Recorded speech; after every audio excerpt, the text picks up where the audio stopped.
Bapak Ibu Saudari, di dalam Alkitab,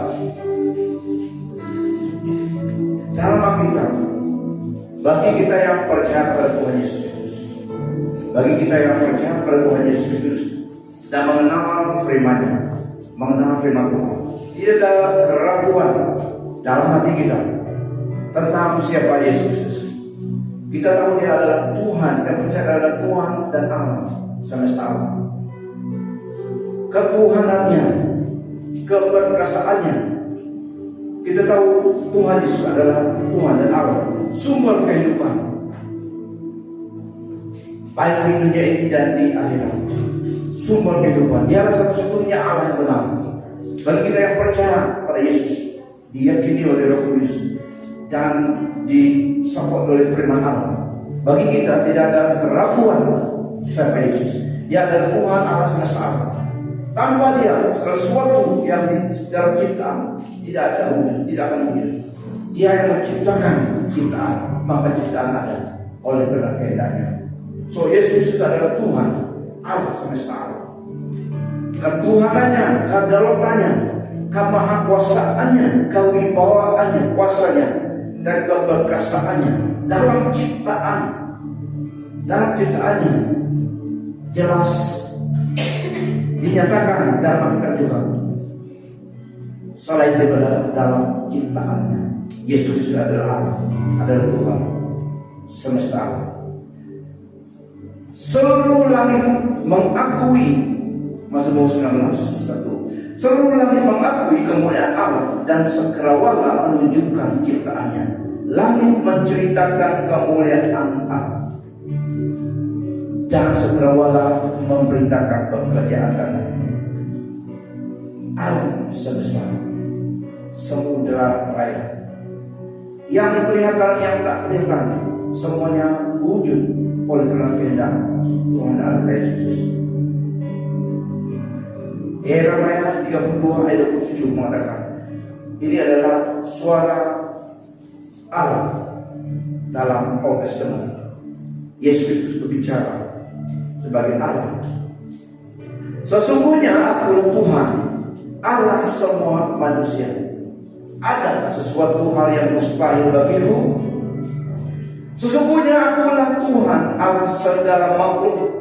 Adakah sesuatu apapun yang mustahil untukku? Dia tanya. Langsung tidak ada.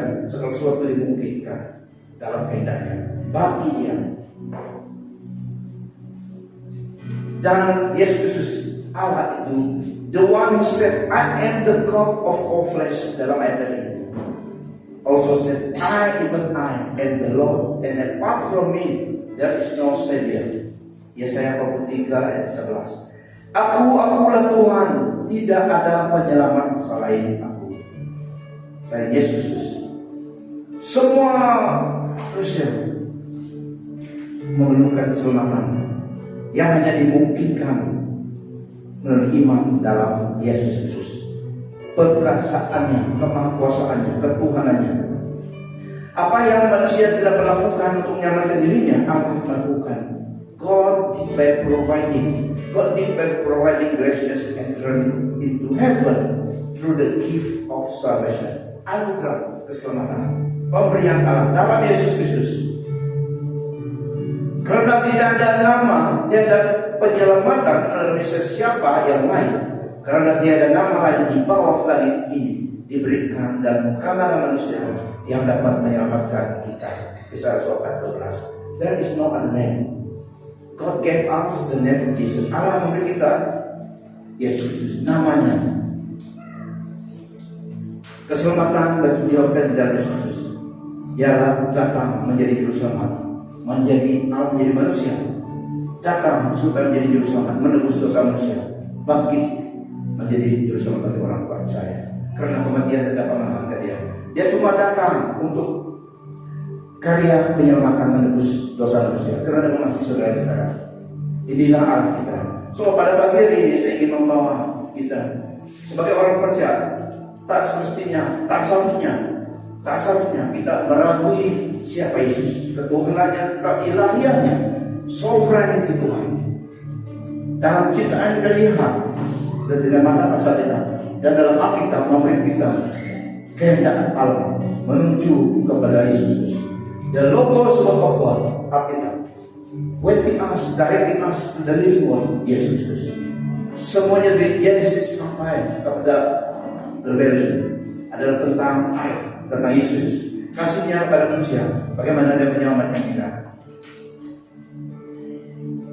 10 statement Tuhan Yesus tentang dia dalam Alkitab. 10 statement yang pada bagian ini. Tuhan Yesus berkata, yang pertama, Tuhan Yesus berkata, aku dan Bapa adalah satu. Dalam Yohanes 10 ayat 30 dia berkata, aku dan Bapa adalah satu. Mereka yang mendengarnya pada masa itu mengerti.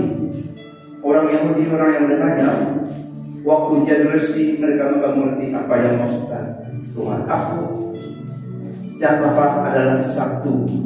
Audien yang mengerti bahasa itu, mereka mengerti maksud Tuhan dalam ucapannya mengenai aku dan Bapa adalah satu. Itu adalah referring kepada dia, menyatakan, deklarasi kepada mereka bahwa Yesus adalah Allah, sama dengan Bapa yang tidak dapat dilihat.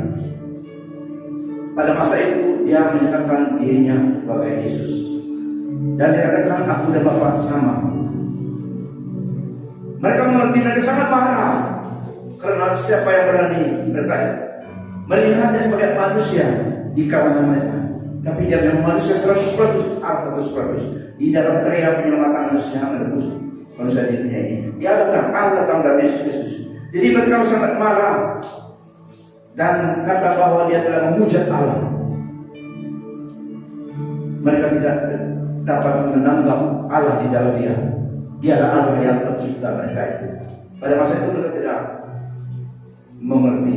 Jadi mereka marah dan mereka kata bahwa dia telah memuja Allah. Tapi Tuhan Yesus Kristus membuktikan sifat dan kuasa Allah. Yang membuktikan sifat dan kuasa Allah di depan mata mereka dalam melakukan mujizat-mujizat yang hanya Allah saja berkuasa melakukannya. Dia melakukan semuanya. Sifat Allah, pribadi Allah dan Yesus dan kuasanya, authority Allah di atas ciptaan, di atas segalanya. Yesus melakukan mujizat di depan mata mereka. Namun pada masa itu tidak semua mengerti. Yang kedua, Yesus Kristus juga berkata, Yohanes 8 ayat 58, very truly I tell you, Jesus answered, before Abraham was born, I am. Perkataan Yesus di sini mereka mengerti juga. Yesus berkata kepada mereka, sesungguhnya aku berkata kepadamu, apa yang aku katakan ini benar. Sebelum Abraham dilahirkan, aku sudah ada. Before Abraham was born, I am. Mereka katakan, kamu belum 55 tahun, kamu sudah melihat Abraham. Dia katakan, before Abraham was born, I am. Karena dia telah ada. Dia katakan, I am itu dalam perkataan dalam Old Testament. Allah yang telah ada dalam Old Testament, Yesus. I am. Mereka memang sangat marah, tetapi dia memang cakap yang kebenaran. Walaupun mereka tidak semua mengerti, tapi dia cakap kebenaran. Yang diucapkan dari mulut Yesus adalah kebenaran. Apakah itu menyenangkan manusia atau tidak, tapi dia cakap kebenaran. Dan tidak akan sway left and right. Dan tidak kompromi, karena dia menyatakan kebenaran. Mereka sangat marah, tapi dia memang cakap yang kebenaran. Tidak untuk menyenangkan mereka, tetapi menyatakan yang benar. Karena kebenaran firman Tuhan menyelamatkan orang yang percaya. Yang ketiga, Yesus dan Bapa. Yohanes 14 ayat 9. Apabila dalam 3 tahun Yesus dengan 6 muridnya, disciplesnya, Philip tanya pada masa itu, nyatakanlah siapa Bapa itu, puas hati kami, kata Philip. Jesus answered, don't you know me, Philip? Even after I have been among you such a long time. Dan Yesus berkata, anyone who has seen me has seen the Father. How can you say so as the Father? Yesus menjawab, sekian lama aku bersama kamu semua, belum lagi kau kenal aku, Filipus. Sesiapa yang telah melihatku telah melihat Bapa. Sesiapa yang melihatku telah melihat Bapa. Mengapa kamu berkata, tunjukkanlah Bapa kepada kami? Jelaskan dari katakan, whoever sees me, siapa yang melihat aku melihat Bapa. Yesus Kristus datang, peranan Bapa. Kita boleh yang dikatakan Yesus adalah Bapa. The triangle, karena Allah yang Maha Kuasa, peranannya menjadi juru selamat datang ke dunia ini. Allah sendiri turun pada menyelamatkan manusia. Itulah dia katakan, aku dan Bapa sama. Kita melihat Bapa yang tidak dapat kelihatan itu dalam Yesus Kristus. Sifat kasihnya, kuasanya, apa yang dilakukan. Yesus pernah berkata itu, apa yang kulakukan adalah yang kulihat Bapa lakukan, aku juga lakukan. Yesus adalah Bapa bersatu. Itulah Allah Bapa, Allah Anak dan Roh Kudus. Cukup kita mengerti dan percaya. Kalau kita lebih mengerti daripada Allah, kita lebih daripada Allah. Cukup yang Allah beritahukan kepada kita, kebenaran dan Alkitab oleh Roh Kudus. Enlighten our spirit, kita dapat mengerti. So Yesus katakan, sesiapa yang telah melihatku telah melihat Bapa. Kalau dalam bahasa kita, mana Bapa Yesus? Siapa yang melihat sekalian yang melihat Bapa? Kan? Mereka mengerti pada masa itu bahasa mereka. So kalau kita buatnya dalam pengertian isi Inggris untuk kita atau isi pengertian melihat dia melihat Bapa, karena dia melihat Bapa itu. Amen. Terus senang mengerti. Meskipun kita tidak mengerti sepenuhnya bagaimana dia melakukan itu. He is God. So Yesus dan Bapa adalah satu. Dan melihat Yesus melihat Bapa yang tidak terlihat. Allah yang perkasa itu menyatakan dirinya dari Yesus. Dialah yang exact representation of God. Dia yang wujudnya, gambaran wujudnya Allah, Yesus Kristus. Yang keempat, Tuhan Yesus berkata, Yohanes 14 ayat 6, I am the way and the truth and the life. No one comes to the Father except through me. Yesus menjawab, akulah jalan, kebenaran dan hidup. Tidak seorang pun datang kepada Bapa kalau tidak melalui aku. Dia jalan melalui dia, kebenaran dalam dia dan hidup. Dia sumber segalanya, membawa kita kepada hidup kekal, rumah Bapa. Kecuali melalui dia, tidak seorang datang kepada Bapa. Karena di dalam dia, melalui dia, kita sampai kepada Bapa. Dialah Bapa kekal itu. Amen. Yesus Kristus dalam Yesaya juga mengatakan, Almighty God, Prince of Peace, Counselor, Father, Abba Father, Yesus Kristus. So di sini aku jalan kebenaran dan hidup. Kita bersyukur karena kita diberi kebenaran yang menyelamatkan kita.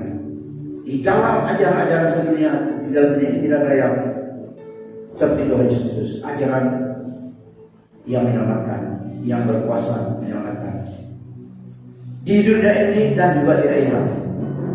Inilah Allah yang sumber kehidupan di dunia ini dan di akhirat, Yesus Kristus. Yang kelima, Yohanes 11:25, I am the resurrection and the life. The one who believes in me will live even though he die. Aku berkata kepada Yesus kepada Marta. Yesus berkata kepada Marta, akulah kebangkitan dan hidup. Sesiapa yang percaya kepadaku akan hidup meskipun dia sudah mati. Dia yang memberi hidup di dunia ini untuk sekian waktu, tidak untuk selamanya, tapi untuk sekian waktu supaya kita mengenal dia dan hidup dalam rencana kehendaknya sebelum dia panggil kita pulang. Dan yang percaya pada dia, kita cuma dialihkan transit kepada alam kekal. Inilah keistimewaannya dan keajaibannya iman orang Muslim. Karena kematian tidak mengakhiri hidup kita, tetapi promote kita ke dalam satu kehidupan yang kekal. Bukan hukuman, hidup yang kekal bersama dengan Tuhan. A much more better and perfect life. Yesus adalah pokok kita hidup.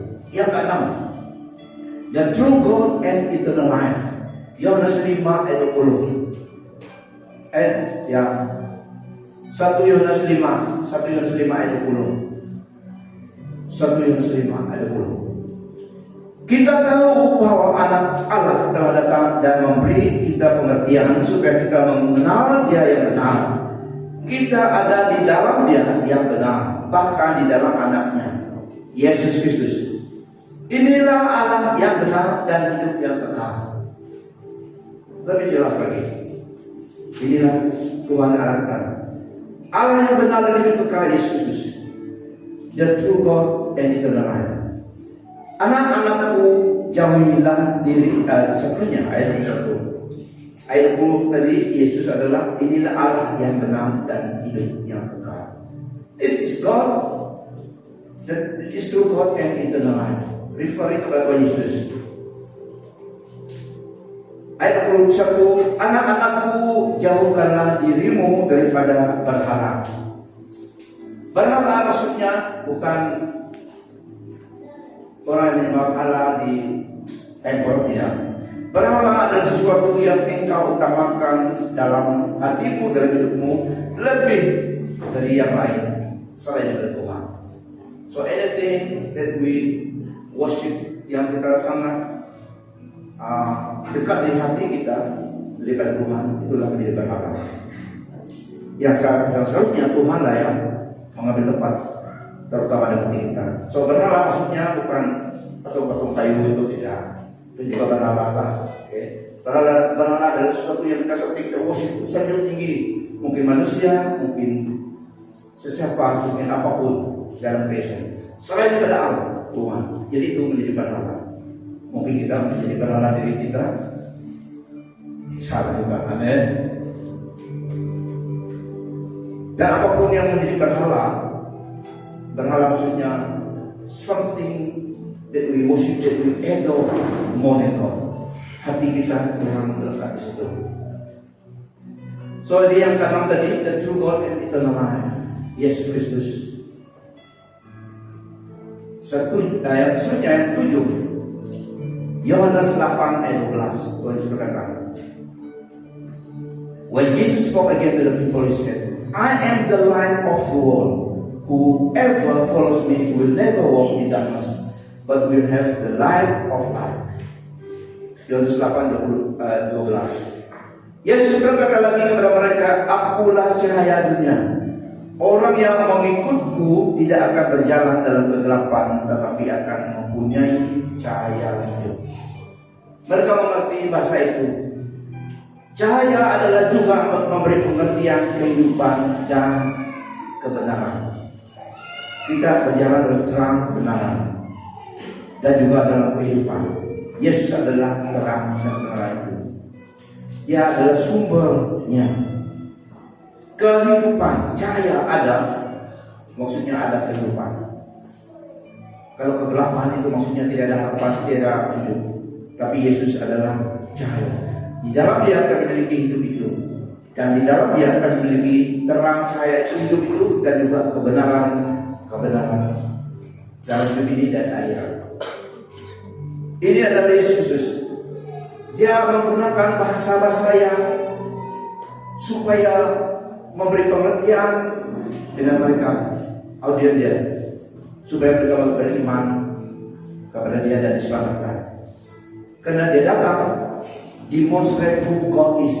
Dia adalah Allah yang datang di dunia ini menyatakan siapa Allah itu dalam kehidupan Dia, menebus juru selamat dan melakukan mukjizat-mukjizat yang memuliakan Allah, bangkit orang mati dan memberi hidup yang kekal pada masanya orang itu meninggal dunia. Roti hidup, yang melapar roti hidup. Roti hidup adalah makanan yang memberi kehidupan kepada ciptaan. Dialah hidup itu. Yesus berkata Dia adalah roti hidup. Yohanes 6 ayat 35. Yohanes 6 ayat 35. Then Jesus declared, I am the bread of life. Whoever comes to me will never go hungry, and whoever believes in me will never be thirsty. Yesus berkata kepada mereka, akulah roti hidup itu. Sesiapa yang datang kepadaku tidak akan lapar lagi, dan sesiapa yang percaya kepadaku tidak akan dahaga lagi. Maksudnya roti hidup itu adalah sumber kehidupan dan memberi kepuasan dalam hidup. Di dalam hati manusia ada sesuatu, there is a void in human heart. Ada satu kekosongan void yang hanya hadirat Tuhan dapat memuaskan. Jadi dia dalam roti itu memberi kehidupan, memberi kepuasan.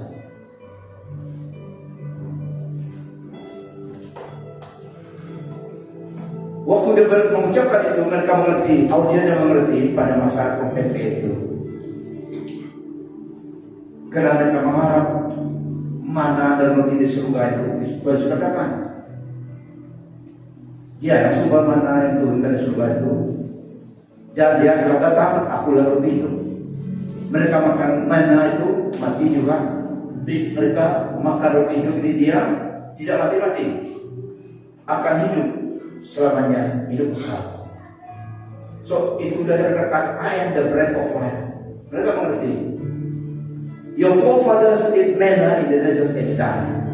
Mereka bapak dulu makan manna di pada gurun, mereka mati. Inilah roti hidup yang turun dari surga. Inilah roti hidup yang benar. Siapa yang makan dagingku dan minum darahku, katanya, memiliki hidup yang kekal. Jadi mereka tahu. Mereka mengerti dalam pikiran, rationalize dalam pengertian manusia.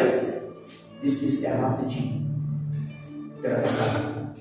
Ini yang mereka ini ajaran susah. Siapa yang dapat?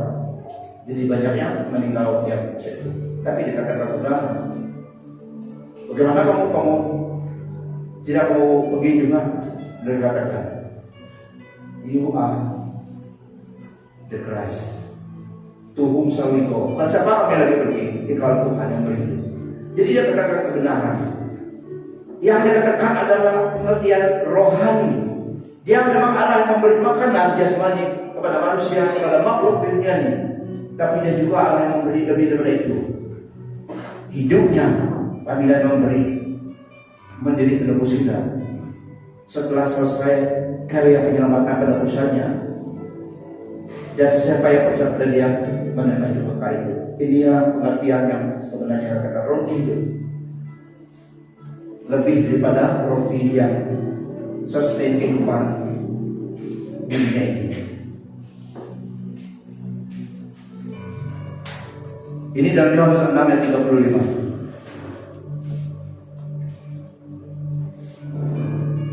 Roti hidup, sumber kehidupan dan memberi kepuasan dalam hidup. The meaning and purpose in life of Jesus Christ. Di dalamnya kepuasan hati kita, hidup kita, dan tujuan hidup kita dalam dunia ini di dalam Tuhan. Di dalamnya kita memiliki high calling, panggilan ilahi yang tinggi bagi hidup kita. Yang kesembilan, Alpha dan Omega. Alpha dan Omega. Mereka mengerti juga bahasa ini. Sumber dan sustainer of life. Ciptaan ada sebab dia dan oleh kehendaknya. Baik yang kelihatan dan yang tidak kelihatan. Yesus Kristus sumber dan juga sustainer akan segala sesuatu di dalam ciptaan. Di dalam ciptaannya, dia yang hold. Dia yang sumber kehidupan, dia juga yang sustain, yang menahan, yang sustain kehidupan ini sehingga rencananya tercapai semuanya. Itu maksudnya Alpha dan Omega. Wahyu 22 ayat 13. I am the Alpha and the Omega, the first and the last, the beginning and the end. Akulah Alpha dan Omega, yang pertama dan yang terakhir, yang awal dan yang akhir. Jadi semua ciptaan di tengah. Dia adalah permulaan segalanya, dia juga mengakhiri semuanya. Bukan manusia mengakhiri kehidupan manusia, tetapi Allah dan Yesus Kristus. Is the first and the last, Alpha Omega, yang maha kuasa. Segala sesuatu akan takluk, akan menurut kehendaknya. The consummation of all things dalam dunia ini, dalam akhirat, akan mengikuti blueprint Allah kita. Apa yang tercatat dalam Alkitab. Kita bersyukur kita diberi information in advance. The consummation of all ages, sampai masuk dalam eternity of the eternity, telah tercatat dalam Alkitab. Ini akan terus berlaku sehingga selesai semua apa yang tertulis dalam Alkitab. Itu dikatakan akulah Alfa dan Omega. Tiada yang lain daripada Dia. Ketuhanan Yesus yang 10, the supremacy of Christ. Supremacy maksudnya keunggulan, keutamaan yang maha kuasa di atas semuanya. The supremacy. Ya, Kolose 1 ayat 15 sampai 17. Kolose 1 ayat 15 sampai 17. Dia ialah gambaran Allah yang tidak kelihatan. Dialah anak sulung antara segala yang diciptakan. Karena melalui Dia segala sesuatu diciptakan, yang wujud di bumi dan di surga, yang kelihatan dan yang tidak kelihatan, baik yang bertakhta maupun yang berkuasa, baik pemerintah maupun kerajaan. Segala-galanya telah dicipta melaluinya dan untuknya. Dia terdahulu daripada segalanya, dan setiap yang wujud ada di dalamnya. Alfa dan Omega. Dia yang memiliki supremacy, supreme, kemahakuasaan di atas semua ciptaannya. Of all, dia adalah Allah yang mencipta segala sesuatu. Dia di luar ciptaannya, dan ciptaan di dalam penguasaannya. Supremacy Yesus Kristus. Karena melalui Dia segala sesuatu diciptakan, yang wujud di bumi dan di surga, yang kelihatan dan yang tidak kelihatan, baik yang bertakhta maupun yang berkuasa, baik pemerintah maupun kerajaan. Segala-galanya telah dicipta melaluinya dan untuknya. Dia terdahulu daripada segalanya, dan setiap yang wujud ada di dalamnya. Dan Dia ialah kepala tubuh, yaitu jemaat ataupun gereja. Dia adalah permulaan, anak sulung yang bangkit daripada kematian, supaya dalam segalanya Dialah yang terutama. Maksudnya anak sulung, dia mati dan dia yang pertama bangkit daripada kematian, supaya yang pecah pada dia bangkit juga. Dia mati untuk dosa kita, dan dia bangkit menjadi juru selamat setiap orang yang percaya. Jadi dia harus mati supaya menembus dosa manusia. Tapi karena Dia Allah yang sumber kehidupan, Dia bangkit supaya orang yang percaya dia diselamatkan. Dia yang pertama bangkit, dia mati tapi dia bangkit. Dia mati untuk dosa manusia karena dia mengasihi saudara saya, dan dia bangkit supaya menjadi juru selamat bagi setiap orang yang percaya. Itulah nama Dia penebus dan juru selamat. Dia adalah kepala gereja. Kita ada tubuh Kristus, Dia adalah kepala. Di dunia ini Dia menebus kita supaya menjadi saksinya. Dia adalah kepala, memberi instruksi, arahan melalui Alkitab, dan memampukan tubuh Kristus, saudara saya sebagai tubuhnya di dunia ini, melayani Dia dan melakukan kehendaknya sebelum Dia mengangkat kita pulang in the rapture of the church. Amen. So kita ada tubuh Kristus. Dia ada kepala gerejanya. Yang penting kita dalam gereja Kristus, dalam tubuh Kristus. Amen. Dan kita bersatu dengan Dia, tubuh dan kepala bersatu. Yesus adalah kepala kita. Seterusnya, saya ulangi di ayat 18. Dan Dia ialah kepala kepada tubuh, yaitu jemaat. Dia adalah permulaan, anak sulung yang bangkit daripada kematian, supaya dalam segalanya dialah yang terutama. Karena Allah berkenan bahwa seluruh dirinya berada di dalam Dia. So whoever, all that is God, all that content is God. Dia di dalam Yesus Kristus bodily.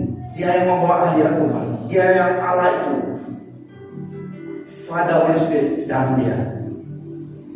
Dia yang represent Allah, menyatakan. That's why kita boleh katakan Dia adalah Bapa kita di dalam Yesus Kristus. Yesus ada Bapa kita. Melalui Dia kita melihat Bapa. Dan Dia memberi kita rohnya. Roh Kudus adalah roh daripada Dia, roh Allah, roh Kristus. Dimeteraikan dalam hati kita yang percaya, menandakan kita, cok kita bahwa kita adalah miliknya. Seluruh dirinya Allah berada di dalam Yesus. Itulah nama Yesus, membawa kuasa, membawa kesembuhan, membawa kebebasan, membawa pertolongan. Nama Yesus Kristus, nama Allah itu tidak ada saudara lagi. Pernah dari dulu banyak namanya. Yahweh, Yeshua, Al-Masih. Dalam bahasa agak mengerti, tapi itu referring kepada Tuhan Yesus. El Shaddai, El Elohim, itu peranan Allah dinyatakan waktu ada perusahaan dengan Israel, menyatakan pribadinya. El Shaddai, the God who provide more than enough. Dan di dalam Yesus Kristus, di dalam perjanjian baru, dia telah datang menggenapi semua. Ada yang belum digenapi, yaitu masuk dalam kekekalan, kebangkitan gereja. Ini yang akan kita nantikan. Allah, pribadi Allah di dalam Yesus Kristus. So ingat nama Yesus yang berkuasa. Untuk kesembuhan, guna nama Yesus Kristus. Untuk kebebasan pelepasan, guna nama Yesus Kristus. Mengusir roh jahat, guna nama Yesus Kristus. Karena namanya carry weight di surga dan di bumi ini, throughout eternity. Throughout eternity. Karena nama Allah yang mencipta semuanya. Nama Yesus Kristus untuk saudara dan saya. Amen. Sebagai tubuh Kristus, kita punya namanya. Tidak kita punya nama gereja. Kalau nama Yesus Kristus kita usikan, kesembuhan dan Yesus tidak kita arahkan guna nama sesiapa, bukan guna nama gereja dan nama setia. Tidak ada kuasanya. Tapi guna nama Yesus Kristus, nama Allah sendiri. Di dalam Dia mengandungi segala pepes, keselamatan, kuasa, kesembuhan, kebebasan, pertolongan, deliverance, semua di dalam nama Yesus Kristus. Melalui iman, we take on that source. Tekan sumber iman kita. Apa yang kita perlukan? I am the great I am, kata Yesus. Akulah aku. Jadi nama yang tidak siap, tidak selesai. Karena He is, I am your provider, I am your savior, I am your leader, I am. So dia gunakan nama, everything, merangkumi semua keperluan manusia di dunia ini sehingga di akhirat. Inilah nama Allah kita, Yesus Kristus. Karena Allah berkenan bahwa seluruh dirinya berada dalam Dia. Dalam bahasa tafsiran satu lain, all the Godhead, the deity of God dwell bodily in Christ. Sama dengan ini. Seluruh dirinya berada dalam Yesus. Juga melalui Dia Allah mendamaikan segalanya dengan dirinya, baik yang di bumi maupun yang di surga, dengan mengadakan perdamaian melalui pencurahan darahnya di atas salib. Ini karya Yesus Kristus, mendamai manusia dengan Allah melalui salibnya. Kamu dahulu tersisih daripada Allah dan merupakan seteru ataupun bermusuhan dalam pemikiranmu karena perbuatanmu yang jahat. Akan tetapi sekarang Allah telah mendamaikan kamu dengan dirinya melalui kematian tubuh anaknya, supaya Dia dapat memperhadapkan kamu sebagai orang suci. yang tidak tercela dan tidak bersalah di hadapannya. Inilah Yesus Kristus, Tuhan dan Allah yang benar dan hidup kekal, sumber kehidupan di dunia dan di alam. Amen. Kita bangga memiliki Allah seperti ini, Yesus Kristus. Makanya di dalam dia akan kebenaran. So kita tidak lagu, kita terus melakukan, kita seorang berdosa. Ya, dulu kan kita berdosa, tapi kita tidak hidup, kita tinggal dalam dosa lagi. Amen. Yesus menebus kita. Ingat darah yang dicurah. Kenapa tidak katakan sepertinya kita masih di lumpur dosa? Tidak.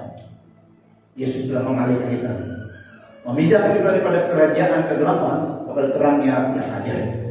Jadi kita harus hargai the finished work of Calvary. Memang dulu kita dosa, tapi itu dulu history. Amen. Kita telah diubah menjadi ciptaan baru di dalam Yesus Kristus. Ciptaan baru. Walk as a new creation, think like a new creation, act like a new creation, behave like a new creation. Amen. Karena itu kebenaran. Sudah kita senang, kita dalam Yesus Kristus, dia menebus kita. Kita adalah benar. Maksudnya tidak ada dosa di dalam dia. Itulah kelihatan di surga. Darahnya menghapuskan semuanya, menyucikan semuanya. Karena kita adalah tinggal dalam dia. Dia memberikan Roh Kudusnya supaya menyadarkan kita. Give us the green light, signal, supaya kita ini tidak benar, kita alih. Itu peran Roh Kudus yang menolong kita juga, memampukan kita. So inilah Tuhan Allah kita Yesus Kristus. Berapa petikan dalam firman Tuhan 10 pada pagi hari ini, supaya kita yakinkan diri kita. There is no other God beside Him, Yesus Kristus. Amen. Amen. Beri kemuliaan bagi Dia. Haleluya.